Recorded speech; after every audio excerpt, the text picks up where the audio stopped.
എന്റെ ഇപ്പോ 2000 രൂപ എടുക്കാനില്ല. പിന്നെ എന്താ ഉണ്ട്?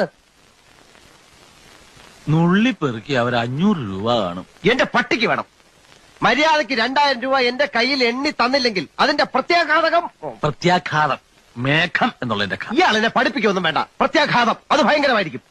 എന്തും നേരിടാൻ തയ്യാറായിട്ട് തന്നെയായി ഈ നാടകത്തിൽ ഇറങ്ങിത്തിരിച്ചിരിക്കുന്നത്. ഒരുമാതിരി പല തന്തയ്ക്ക് പറഞ്ഞ പരിപാടി എന്റെ അടുത്ത് കാണിക്കരുത്. തൽക്കാലം പല തന്തയുണ്ടെന്ന് വിചാരിച്ചേക്കാം. ഞാൻ പോവാന്ന്. അതെ, കുറച്ച് പതുക്കെ പറഞ്ഞാലും കേൾക്കാം.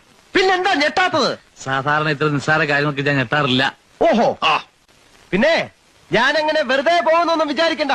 ഈ വിവരം മുഴുവൻ ആ മൂപ്പിലാനെ കണ്ട് ധരിപ്പിച്ചിട്ടാ ഞാൻ പോവും. ഒരു ചാൻസ് കൂടെ തരാം. 250 എങ്കിൽ 250 ഉറപ്പിക്കുന്നോ?